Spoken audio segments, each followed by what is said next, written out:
Hey, y'all. Welcome back to Mountain Murders Midweek. I'm Heather. And I'm Dylan. What's up, country bumpkins? Shit, just chilling and stuff. Just chilling. Yes. We are more than halfway through the month of August, and I have to say, time has just been flying by. I don't know where the summer has gone. I don't know where any of this post-pandemic year has went. Yeah, 2022 has definitely just flown by, at least for me. Because I had a lot of plans, as well as a lot of other people. Big plans were coming out of all these lockdowns and uncertainty. Well, some of the uncertainty. And, we're going to do stuff. This is going to be our year. We're going to bounce back and be stronger than before, right? And then you look up and it's fucking December 26th. And you don't even know what happened. Everyone's forgotten about COVID. We've moved on to monkeypox. I think I got monkeypox right now. Are you serious? Yes, I have this just this insatiable desire to fling myself through trees and hit people. Is that why you were eating all the bananas? No, it's because I love bananas. You're so stupid, Dylan. Okay. Enough of that. No, so here we are. How are you, Miss Heather? What's been going on? I'm great. I actually have some good news. I start a new job next week. I won't get too much into the details of that, but get a new job going. Hopefully Mountain Murders will remain in place. What? Hopefully? Yeah. No, don't even play like that, well, dude. If I get caught up, then you may have to step up, Dylan. This is really what I'm trying to get around to, is that you may have to step up and start assuming some responsibilities when it comes to the podcast. Shit just got real. I can do these very loose, uncoordinated, nonsensical episodes. We like that. And that's what you're going to get from me. I would love it if you would start leading the charge. Oh, I can lead, Let's baby. see where Mountain Murders can go, Dylan. No. Can only go up from here, right? No, well, it's going to be different. You're a superstar. It's going to be quite a bit different. No matter where you are. I'm going to pick 5 stories. I'm going to have not read them yet, even a once through. So I'm mispronouncing things and getting confused as I read them for the first time to the listeners. Okay. Yes. I wanted to bring up, I have kind of stepped away from watching a lot of true crime shows. Yeah, you took a break. You were burnt out. I mean, I digest a lot of true crime podcasts and, of course, research for Mountain Murders. And I had stepped back from watching some of the documentaries. But we all know Netflix really delivers when it comes to true crime documentaries. They do. I got sucked in earlier this week to the new docuseries. It's a 3-part docuseries called I Killed My Father. Man, I almost started that, but I didn't. And now I can't wait to do it because you told me it was just riveting. I highly recommend it. I was captivated. And the thing is, I had this feeling from the start how the story was going to go. There were some twists and turns, but I have to say my gut instinct was correct. Don't spoiler alert. I will not spoiler, but I'm telling you, if you want a true crime series that is disturbing and a true mystery, you have to check it out. Yeah, and I must say a 3-part series is digestible. And I think the worst thing that Netflix does do is they draw it out into these 8, 9, 10-part series, and you're just kind of over it before you get through the whole case. But they really do deliver, I think, some fairly riveting, well, that's my word of the day, docu-series. I'm riveted right now. I can tell. But no, I think they've had some classics. They've really had some good ones. So I can't wait to dig into that. Yeah, definitely want to put that on the recommend list for our listeners. Let's get into some true crime news, Dylan. We have not delved into true crime news and what's happening in the world for a few episodes. There's a lot happening right now. Seems to be a lot. Maybe happening is my word of the day. But there's a lot going on, a lot of true crime news out there. Very strange things going on in the world. Ooh. So let's get into it, Dylan. I know we have a lot of listeners who enjoy the TikTok app. Guilty. And we know you love TikTok. I'll be TikToking to pass time at work. Yeah, I'm always like, Dylan's probably watching videos of girls dancing. And then it's actually just men pressure washing their house. And then you just sit there and I openly let you watch my thread, and you're like, there's no danger there. Right? Well, you'll just sit on the couch and scroll, and I'm like, and I glance over, and it's just like men pressure washing their houses. And here's a guy who's showing you how to use this certain kind of screwdriver. And Yeah. What do you do if the screw's stripped out, buddy? Help me out. oh, yeah. So, no, I must say, though, with TikTok, I have noticed sometimes, especially if you're bored and just have, an hour or so on your hands, you literally have to rip yourself away from, I don't know what it is with the viewer experience, just the way it is, you take it into your brain. It is like you can't stop freaking flicking through the videos. It's very strange. There are a few accounts that I follow, not because I'm invested in their content so much, but the fact that some of these people are willing to go above and beyond and post the most absurd, personal, train wreck bullshit. Like, there's a couple, and I won't name them, but they're kind of trashy. And I love good Jerry Springer, like, trashy drama. I love it. And they make up and break up, and they have, like, separate accounts. But then now I think they might have a joint account. And, like, she was cheating on him, and they had videos of them, like, fighting and cussing each other out. Like, oh, my God. Anyway, it was a lot. And, yeah, I kind of got sucked into their drama for a while, and I finally was like, I've got to stop. This is like really bad. This can't be good for me. As the World Turns meets Maury Povich, I have to turn this shit off. So I had to unfollow these because then they kept like popping up in my shit. Yeah. Yes. But sometimes there's some good shit on there. So yeah, but it is I would say one of the most popular social media apps at the moment, and it's a very a strange way to get snippets of entertainment because you never know what you're going to see. It's a good way to get your rocks off for 20 minutes, I guess, right? Yeah. All right. So speaking of TikTok, I do have a point with this. We're not just blabbering on, Dylan. There is a TikTok star. A lot of folks follow her. I know I do. She is precious on the app. Her name is Ophelia Nichols, and she's also known on TikTok as Shoe Lover 99 or Mama Tot.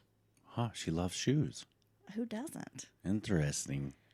Over the summer, and a lot of folks may already know this because, like I said, she's got a lot of followers. Her son was shot and killed back in June. Now, Montgomery County records, this is in Alabama, confirmed that a 20-year-old named Reuben Gully is in custody with a charge of murder. Coming from WALA TV, Gully turned himself in to authorities on Thursday after he was accused of killing 18-year-old Randon Lee at a Pritchard, Alabama gas station. Randon Lee is the son of Ophelia Nichols, who is known on TikTok, as I said, Shoe Lover 99 or Mama Tot. According to Pritchard police, Lee met up with these two individuals at a gas station. He was just going to sell them some marijuana the night that he was killed. Well, and let's be honest, that just doesn't seem like that big of a deal.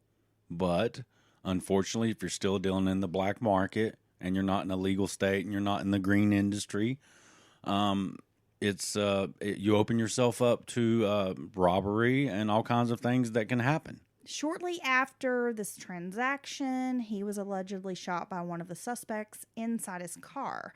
Following the shooting, the suspects fled, and Lee pulled out of the gas station and into another where he succumbed to his injuries. It almost seemed like he kind of crossed the street. Well, it sounds like he just tried to move another gas station to get away. Yeah. Well, at the time of her son's death, Nichols put out a plea for help. She has millions of followers.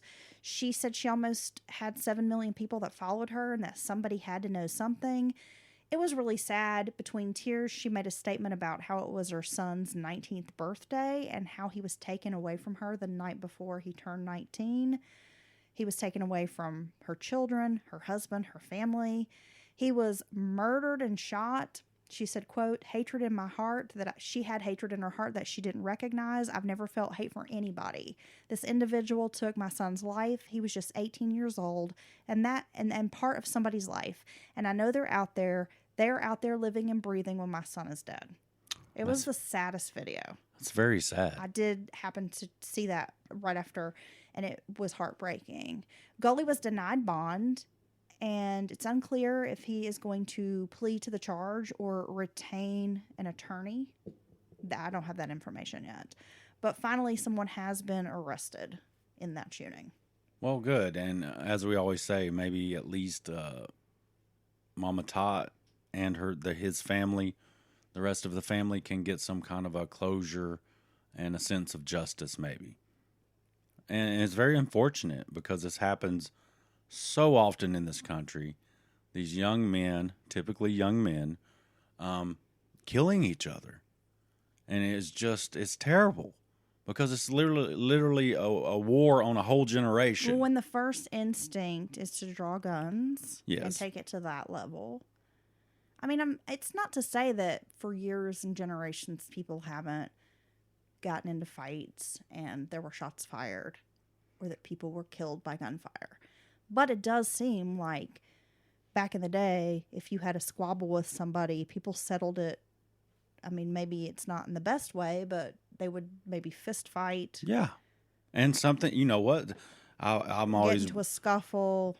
I'm wary of... Settle it that way, be done. I'm wary of fights, period, because dumb stuff happens. You could hit a guy or you could hit a girl if you was another girl, and they could fall strangely or hit their head on a rock and like die, and then boom, you could be in. I've always told my kids you didn't even mean all that, you know. You just shoved them or something and they fall and they hit their head and they're dead. Now you're in jail for 10 years on manslaughter charge. It's true. Because that happens. You know, I think famously those two dads got in a fight at a hockey rink. And he was just punching him, and the guy died. And boom, that guy had a manslaughter charge. But it was...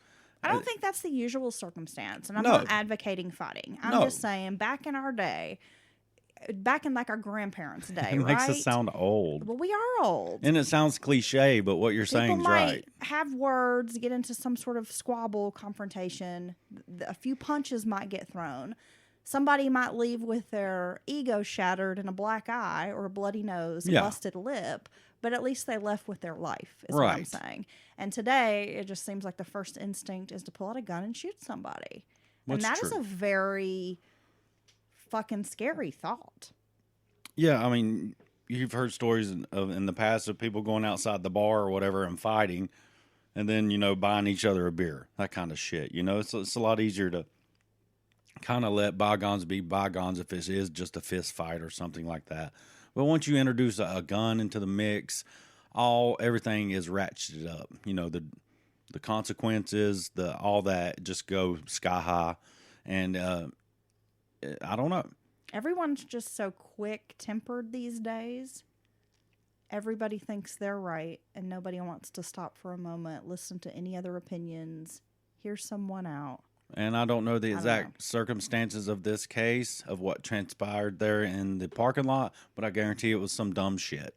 Either it was a robbery or some kind of a, strong disagreement. It's just stupid. A stupid reason for a young man to be dead and a mother be grieving, having to make a video grieving. Well, now you have two families. Yeah. That Well, are, yeah. that are going to end up with these feelings. You have Randon Lee's family, who've obviously suffered a great loss. Then you have this other young man and his family, if he's sent to prison, life, death penalty. I mean, who knows? And his family's going to suffer. Yeah. It's true. And it's just so senseless. Yeah, nobody wins in a situation like But that. I have to say, I am relieved that a suspect was finally arrested and charged in that case. Well, as long as it's the right suspect, you know. Okay, Dylan. This is the person that did it. Okay, you're so argumentative. What is wrong with you? That ain't Jesus true. Christ. No, I'm sure they just totally randomly went and got some guy to come turn himself in when he wasn't involved, Dylan. Makes complete sense. I swear. They did that shit on The Wire because they made him go turn himself in so the heat would calm down in the neighborhood so they could sell the drugs again. Okay, let's go, Can baby. we move on? Because you're stupid. Let's I can't go. even podcast with you sometimes because you just say the dumbest shit. Okay, moving along. Okay, Okay, I'm sure you'll have something dumb to say about this too. I'm ready. A child porn investigation reveals a large cockfighting operation. That okay. There's a bunch of bad jokes that could be. So okay, child porn investigation reveals a large cockfighting ring. This is in Amarillo, Texas. A 36-year-old woman named Natalia Cosaleon was booked into the Potter County Detention Center, and she was actually released the same day on a $2,000 bond. She was arrested for cockfighting. Detectives with the Amarillo Police Department Violent Crimes Unit learned about the cockfighting operation back in May while investigating a child porn case. Police executed a search warrant in the 300 block of North Johnson in Amarillo for possession and distribution of child pornography. Now, at the time, a young man named Mauricio Villanueva, 19, was charged with 9 counts of possession of child pornography. There's a picture of him. He looks like a total shitbird. Oh, God, that's a young shitbird. He has right a young shitbird face. Yes. During an investigation at the home, police were able to uncover evidence of a possible cockfighting operation. They found $1,200 in proceeds related to cockfighting and numerous boxes of equipment used for cockfighting, including metal claws. Well, that's the knives and those matches between the birds. And if anyone happens to be I don't know confused. anything about this, so I'm like, what? They Okay. put like Freddy Krueger style knives on these chickens? Is that what you're telling me? These are fighting roosters is what's happening here, people. If anyone out there is the least bit confused, they're fighting the roosters. They have to train the roosters, and I don't know. I don't think anybody thought they were fighting with their penises, Dylan. Well, I see. I did They not. put metal claws on there, and they're just like, hey, my boy's bigger than yours. I stayed up here on the sidewalk, and there you go, right off into the gutter. Yeah, oh, I'm sorry. Am I pretending to be you? Okay. But chickens and roosters, particularly, have a natural spur. It's a claw on the back of their foot. They got their little feet. Then they have one up here on their ankle.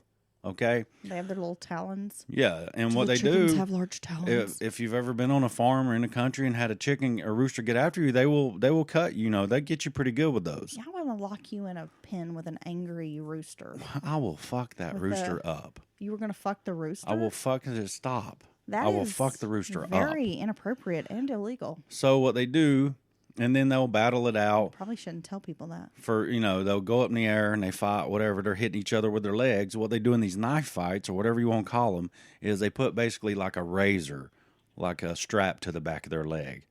And these fights typically last 10 seconds or less before one of the roosters lands a deadly blow on the other one with one of his razor knives. This is insane. Okay, first of all, diabolical, and who outfits these roosters with like a tiny razor blade claw?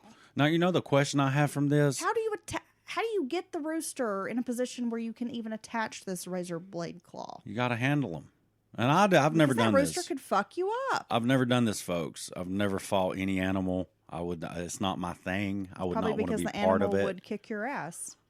But I've seen people talk about it. I've seen the stuff. You mean you've heard people talk about it, or I've seen them talk I've seen about it?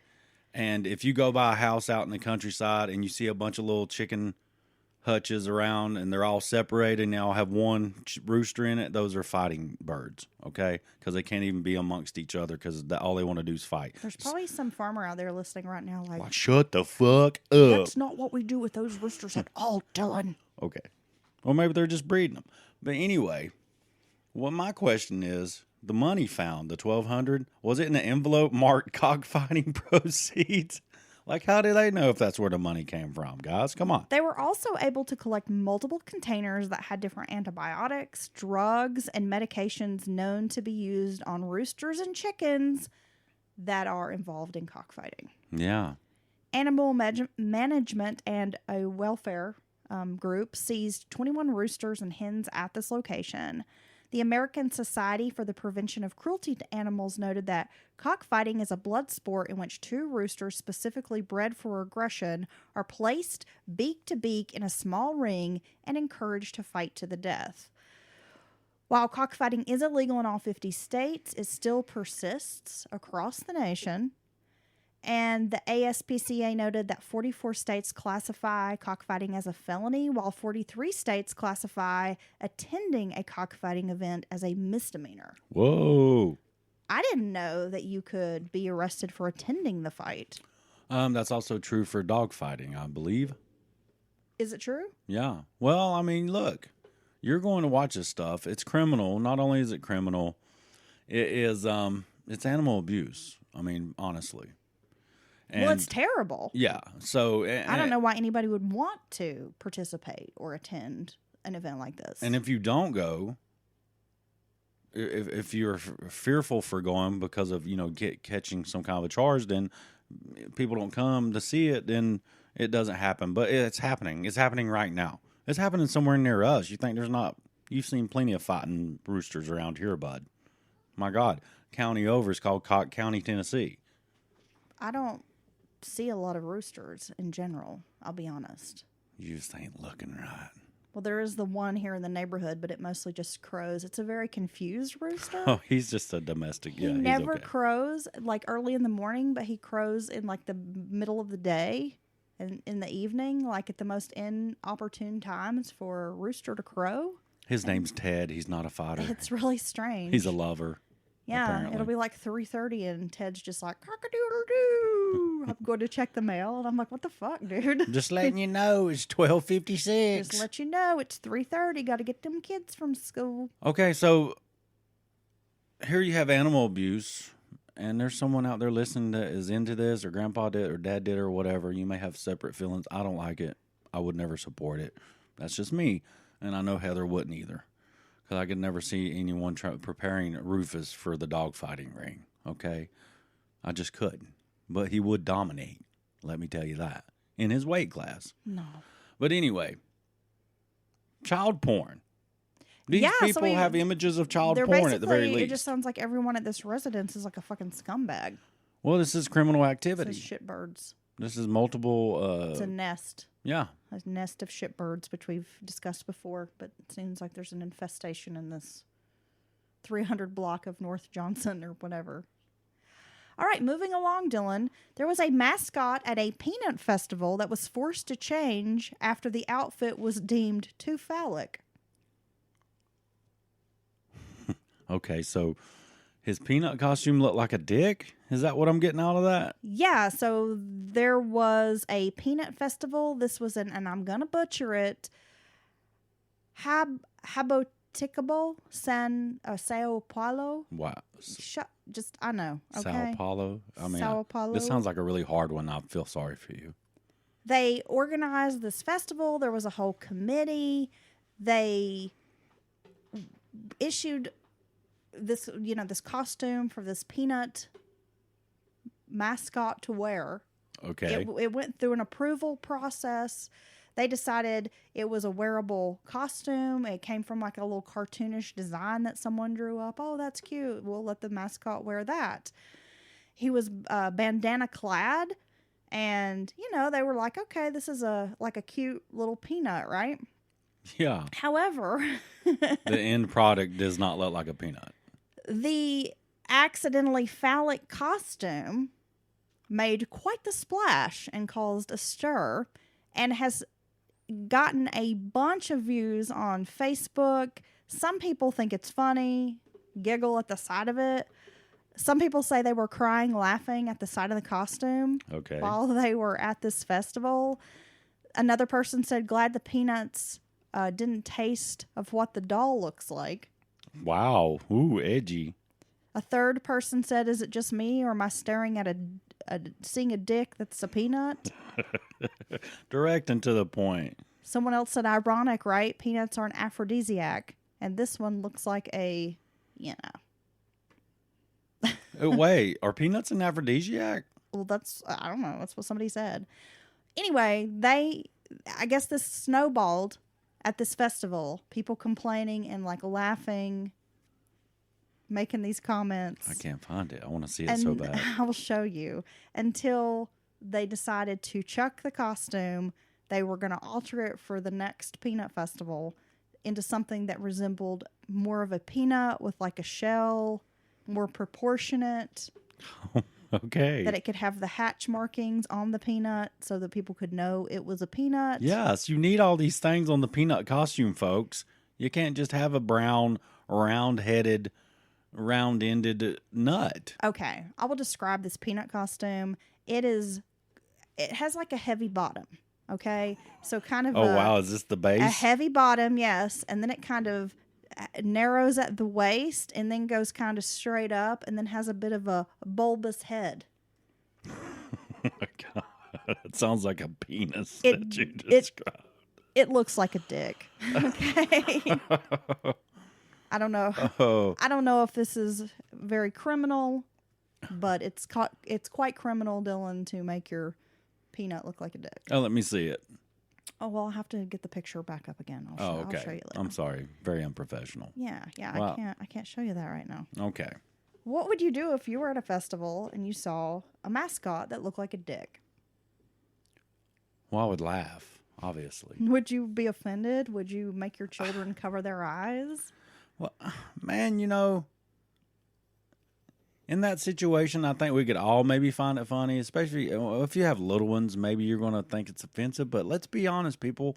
We all have genitals, right? You have one or the other.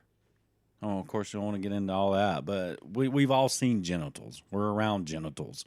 So I don't think it's if it was intentional in any way, of course, I would be pissed that, there are probably kids present, but some goofy accident like this, I think it's funny. I mean, I don't think kids are going to be scarred by seeing something that might or might not be shaped like a penis. Mama, the dick peanut was laughing at me. Hey, Mama, the dick man gave me these bumper stickers. Can we keep them? And it's like, sometimes you got to get a nut or something. It's like the saying of the festival there. Creamy or crunchy. Yeah. Okay. So Dylan. that definitely wasn't criminal, but that is hilarious. There was an article published in the LA Times, and it is frightening.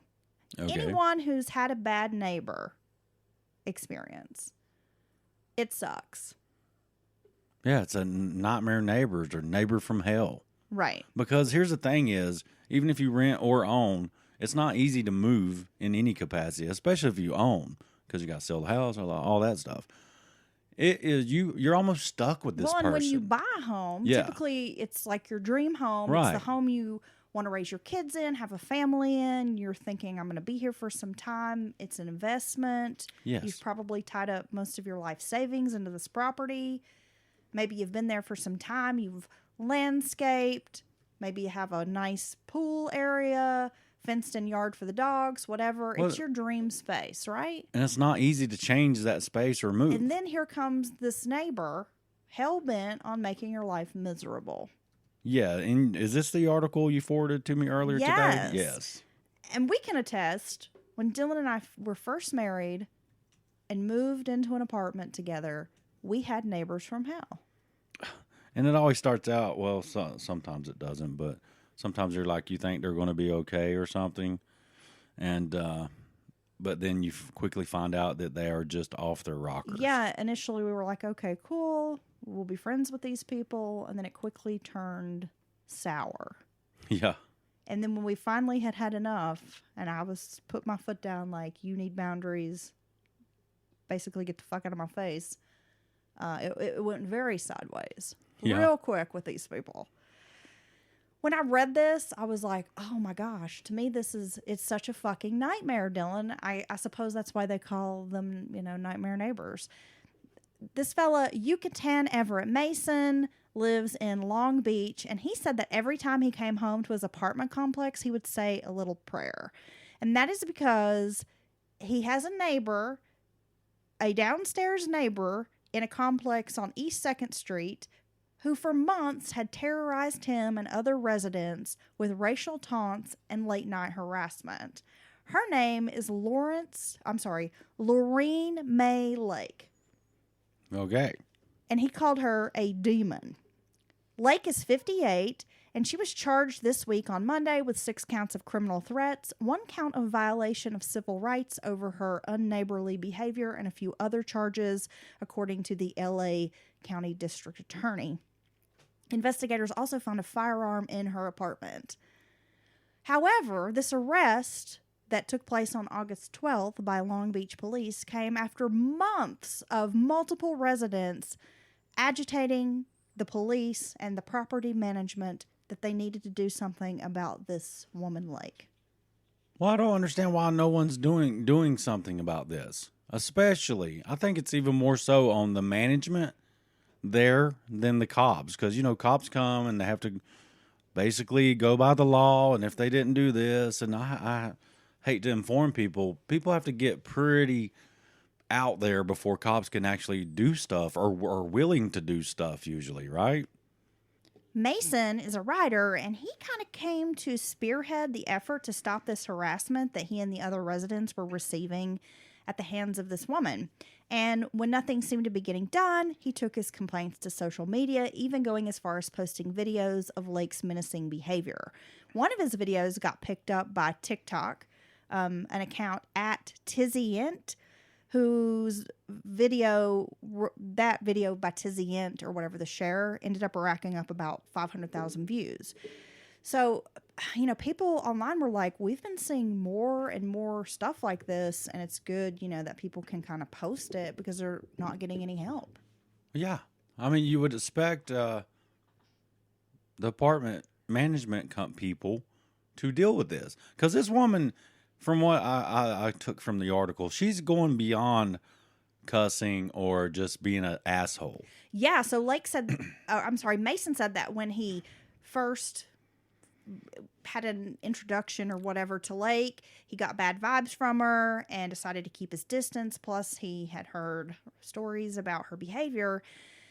But he ended up becoming one of her targets when he swept up some glass that she had shattered for no reason at all in the complex's common space. How is that a reason to start? So he's cleaning up the glass. She starts threatening to kill him. She sprayed water into his apartment with a water hose, drew swastikas on his newspapers, used racial slurs when she was speaking to him, and started blasting music late into the night.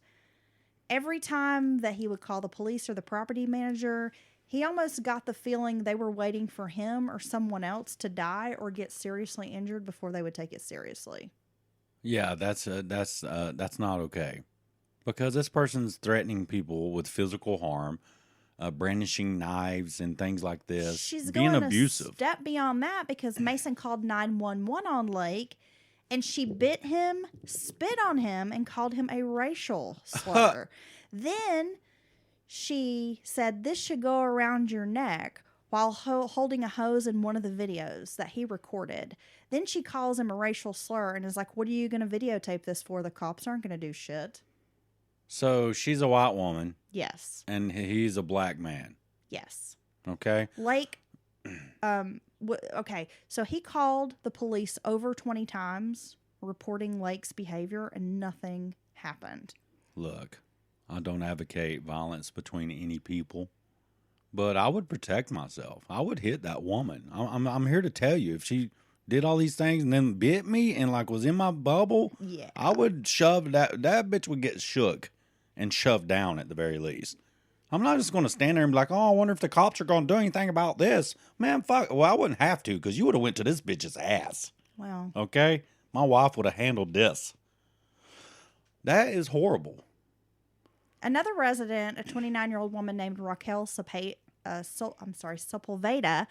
also had called the police a bunch of times because she had been threatened by this woman, Lake, but was generally brushed off when she would report it. In one instance, police did send a social worker over to the apartment complex, and Lake was put on a 72-hour psychiatric hold. But then she came back to the apartment right after she was released. And this woman's like, I don't feel safe or at peace in this space, and I fear for my life, and especially after this 72-hour hold ends. So she applied for a restraining order. She did get the restraining order back in late June, but Lake continued to harass her. At one point, Lake stood outside of Sepulveda's door holding a sharp object, saying, "Get me mad and I will hurt you." No. Police did arrest her for violating the restraining order on July 12th, but she returned a couple of days later back to the apartment complex. Why has she not been evicted? Why has she not been evicted as quick as they can move and trespassed and made to not come there, period? Sepulveda is a Latina woman, and she's like, I do think there is a racial element to Lake getting away with this harassment for so long. She's like, it's unfortunate knowing that if the roles were switched, I feel like it would have been different. Like, if this had been a person of color harassing her, the police would have done something. So what do you think, Dylan? Should the police have taken more action against this woman? I mean, clearly she's communicating threats. Well, I mean, just over and over, you got multiple parties making complaints against a woman. I mean, honestly, them sending a social worker and getting a 72-hour psychiatric hold on her, I think is a good step, because that's a big step that you usually can't even get that to be done, let alone on a neighbor, you know, some instance with a neighbor. But as many abused women and stuff can tell you, or anyone who's been in these types of situations, restraining orders, it feels good and it sounds good, but there's been many people hurt, harmed, and killed with a restraining order in place. And I think that's where I think... What bothers me about a restraining order as well is that it's like a civil matter, when I feel like it shouldn't be a civil matter. It should be considered a criminal matter. Well, yeah. Because I know in our county and like locally, and I don't know if this is how it works in every state, but if you have a restraining order and it gets violated, even if you call the police and report it, they tell you like you have to go to the clerk of court or to the magistrate and you have to let them know that there's bullshit. Been a violation. And it's like, why are you not here doing something about it? No, yeah, basically what you're describing is you have to go back to the magistrate and put forth a show of cause, which gives you a new court day. Yeah. And then you and this crazy ass fucking person that won't leave you alone have to go to court. And then the judge gets to decide, well, blah, blah, blah. And this is something that could take weeks and you could already be dead. It should be, they violated it. Here's my proof. Get them. Yeah, we'll arrest them. I agree. I think it's some BS that it's considered a civil matter. And, like, I'm no legal expert. There may be reasons for that. But it just seems like some bullshit to me. This situation right here is a powder keg waiting to explode. And I don't blame these victims in this. There is sounds like there is race does matter in this, considering the behavior of the woman. And I don't blame them for kind of feeling like they're not being taken seriously. You know, do we know? Yeah. And I think at the very least, the owners and the people who manage the apartments should definitely get that person out of there. That's not okay. No, it's not okay. This woman should be evicted for her behavior. And arrested for her behavior. And she should be arrested. She should be removed from this property, and they should tell her, you're not allowed to step foot back here. That's trespassing. Or you'll go straight to jail and stay there. Like, there should be some kind of language in the lease agreement, whatever, that says you are not allowed to harass, stalk, yeah, you know, other fucking residents. If you're going to flip out, if I try to paint a wall, you know, a bright color, then maybe you should at least have some language in there about, and if there is language already in there, great, then enforce it, right? Absolutely. That sounds pretty ridiculous. It's just horrible. I mean, having to live in that type of situation, very stressful, scary, and dangerous. And I'm sure if one of these residents who had been targeted by this crazy bitch retaliated and she showed up at their door with a weapon and then they shot her, they would be in trouble. Then it'd be a big deal. And say what's I mean, if someone is unhinged, this woman sounds like she's really unhinged. She does. And has issues. She definitely does. She gets to stalk you and know your schedule, know when you're home alone and all that, just because she is your neighbor. And if you live in an apartment, you know these things anyway about your neighbor. So that's very, very scary, because in that situation, you're not even in your home on your yard and property. You're in an apartment building with just hallways separating you. That's even worse. Absolutely. Oh my God. I gotta say, I found a picture. Okay. Up in them Peanut costume looks like penis. Pulled right up on Google Images. They were doing okay with this costume from the front. Okay. He has a big goofy face. He kind of looks like a peanut, but he has a ball cap on, folks. Okay. And a little like bandana or something coming out from underneath. It looks almost like a do-rag. But here's the problem with the ball cap. It's red. Okay. So you have this tan peanut body with a red ball cap. Well, guess what happens when he turns around and you see him from behind? It looks exactly like a penis. Okay, now I have to say, when I go search, like, peanut costume penis, right? A photo does, in fact, pop up of this peanut costume. Yeah, this is him. But it also gives me options to buy penis costumes. Yes. Here is an inflatable, it's described as an inflatable Willy penis costume, blow up fancy jumpsuit. The one with the scary, wow, that's a full-on penis. It has little inflatable balls that are located just above the feet. And then it has a colorful little top. Well, yes. So I'm sorry. And you can own this inflatable penis for $38.68. I'll one-up you a couple's costumes. You were talking about what could we be for Halloween.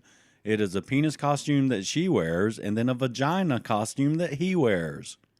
Classy. Yes, it is. Okay. So moving on. Now we had a nightmare neighbor. Where are we going next? These are some kind of crazy stories. And we've had a peanut penis. I'm like digging these inflatable penis You costumes. can't look at that right now. I know, but I think I will post one on Instagram so you guys can check it out. One of the big stories that I've seen cropping up all over true crime news involves a young woman named Kiely Rodni, who went missing from a party. She was 16 years old. This was nearly 2 weeks ago in the Tahoe National Forest on August 6th. She vanished after attending a party, but police say they have been following up on a dozen leads. They've interviewed multiple people in hopes of finding the 16-year-old, but that not everyone is being cooperative in the search. One of the issues, according to the Placer County Sheriff's Office, is that people aren't talking to us. Quote, a lot of people from the party may be in college or may just be about to start college, and they're afraid they will say something that will ruin their future. I mean, I get it. You had probably underage drinking happening there, probably some drugs, but any good investigator or cops would be like, look, we don't care about any of that. You know what I mean? You can tell me you brought a quarter pound of weed there and blah, this and that. But if you saw something that pertains to this, this girl or her whereabouts or what happened to her, that's all we want to know. Rodney was last seen about 12:30 a.m. on the Saturday morning that she went missing. According to police, she was one of about 100 or more juveniles and young people who were attending a party near the Prosser Family Campground, which is about 10 miles north of Truckee, California. After she texted her mother that she was heading home, her phone went off and hasn't been turned on since. There's also been no trace of her silver 2013 Honda CR-V with a California license plate 8YUR127. They are treating her disappearance now, Dylan, as a possible abduction. I'm sorry, what was her name? Kiely Rodni. Kiely Rodni. Okay. I've heard people talking about this kind of around the edges, but I don't know anything about the case. I have not looked into it. The sheriff's office has conducted what they call sex offender compliance sweeps throughout the area as part of the investigation. It resulted in several sex registrants being found in violation of their terms, with one arrest being made and criminal charges to be filed on another. But authorities have not announced any connection between the arrest and Kiely's disappearance. I wanted to look up her picture because I thought I knew that she looks a certain way. And there's got to be something to this. Well, how is it that, this one case rises to the top national coverage? What are you thinking? These you've often said in those circumstances are very specific, or in those cases a very specific set of circumstances that is deemed compelling to the public. Sometimes, like the Gabby. Well, as a news reporter, I come up from a news background, so I can tell you from my experience as a news reporter and what we would discuss as far as crime news, that type of thing. A lot of it depends on how open and willing to communicate the kind of dialogue that law enforcement is willing to have with press. Okay. If they're tight-lipped and are unwilling to have conversations or unwilling to give media the proper information, then it's hard as a reporter to cover that case. Well, there's no story. And get the word out. Exactly. If family is not cooperative, if folks in the community aren't cooperative, then it's really hard to put together any kind of story and get coverage out about it. So that is one thing that takes, that does take some precedence when you're investigating as a reporter some of these stories. But I do know where you're going with this, Dylan. I knew before I looked her picture, and the poor thing. I mean, God knows what's happened, and I hope beyond hope that this ends in some kind of a, the best way it possibly can, where she's found unharmed or at the very least alive and returned to her family. I knew she was blonde. I knew she was white. I knew that as soon as you started describing this. And guess what? She's a very pretty young girl. Pretty blonde, young, blonde, white girl. And that is, now people's like, oh, here, I'm not. It's something about blonde, white, this specific look in our, I don't know if it's subconscious with our society. I don't know what it is, but it is always this. Jean Bonnet, the girl that went missing down the judge's son killed on the island. That was such a big one. I don't remember her name. I'm sorry. Just recently, Gabby. Are you talking? Petito you're whatever. Talking about the Aruba. Yes. Missing. Yeah. Yeah. I can't think of her name. Gabby recently, even though Vandersloot or whatever. Yeah. Holloway, Natalie Holloway. They're all blonde. They're all pretty, and they're all white. That just to me seems like, why is that the case all the time? It's not even a brunette. I mean, you can say, oh, it's just a white. It's white versus black or brown or whatever. No, it's specifically blonde and blue-eyed typically. So I just find that very interesting. I don't have these answers, Dylan. We'll contemplate it later. Well, the sheriff's office has said they have received over 1,500 tips on Rodni's disappearance. They have about 73 personnel assigned to the case, and so far they've expended around 18,000 personnel hours on finding this young woman. Wow. Now, they do have photos of her at the party, but not a single partygoer has come forward saying that they saw her leave. Look, if someone at that party knows something and they're worried about, oh, I might get in trouble or it might affect me or whatever, the only reason you're going to get in trouble or affect your future is if you had something to do with it. Let's be honest. They need to come forward, because that is very wrong to be sitting on some information that could lead to, the family knowing what happened to this poor young girl. There is a tip line that's been established for anyone with information. It's 530-581-6320. You press option 7 to leave information, either anonymously or otherwise. And you're absolutely right, Dylan. If people at this party do know something and they have any kind of lead, they should definitely let law enforcement know, because her family has suffered enough. This young woman has been missing for 2 weeks, and I can't imagine what her family is going through. No one should ever have to deal with that. Where's my child? I don't know, or any family member, but it's just something about parent and their child. Because, you've been raising this child all this time, protecting them, doing for them, just trying to get them grown and safe and happy. And then I just can't. Well, it's absolutely frightening as a parent to send your children out into the world to do even the most mundane things. You're running an errand, popping a book by the library, walking home from school, and to think they can be snatched, and then they're just poof, gone. No. Right? Yeah. And then hearing, well, she was at a party with these other young people. It definitely, as a parent, gives me pause. Like, do I give my child permission to go to this party, to go have fun with her friends? Because in the back of my mind, I'm always thinking something like this could happen. Yeah, but at the same time, you don't want to live in a constant state of fear, and you want to try to. That's why it's so tricky.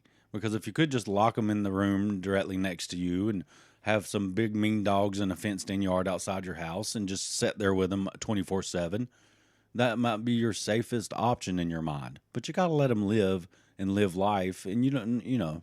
So it's really tricky. It is tricky, and in some ways, I guess I'm fortunate because I can't get my daughter to leave the house. So if something's going to happen to her, it's going to have to transpire in her bedroom. In her bed. Like someone's going to come here and try to do it, which we're not going to allow. So we feel pretty safe at the moment. Exactly. Okay. All right, Dylan. Well, that wraps up some of the most recent true crime news that I found for us to discuss. And we will be back on Sunday. I have a fascinating true crime tale out of Maryland. I can't wait. It's a story that I've heard before, and I've known about for some years. And I think it's really interesting. And it ties in to one of my favorite film directors, John Waters. Really? Wow. Okay. So I can't wait to tell you the story. Yeah, I can't wait either. And so we hope everyone enjoyed this episode. And if you would like to get more content, commercial, ad free, and a lot of extra content, you can join the fabulous folks over there at patreon.com/Mountain Murders. Right? Did I say that right? I think it's Mountain Murders Podcast. Yeah. Patreon.com/Mountain Murders Podcast. And for as little as $3, you can get a ton of extra content. We put out exclusive patron episodes as frequently as possible, and you don't have to listen to any more ads ever again. Also, we have a brand new merch store that I have set up, Dylan, with brand new Mountain Murders t-shirts. We've got a cool mug, an awesome beanie. I can't wait to order the beanie for the winter. You got to just go to www.mountainmurderspodcast.com. and you will pull up our brand new merch store. Probably have 10 different t-shirt designs. You got all the classic logos we've used over the years, some new things, and I love it. I can't wait to get some for myself. Yeah, very cool stuff. So go check that out if you are feeling froggy and would like to own a piece of Mountain Murders merch. And it's also a great way to help support the show. You can be the envy of all your friends. They'd be like, Mountain Murders, I heard about them. I heard they was pretty damn good. The coolest kid on the block. No, but seriously, thank everyone out there. We love you. Okay, we'll be back on Sunday. Bye.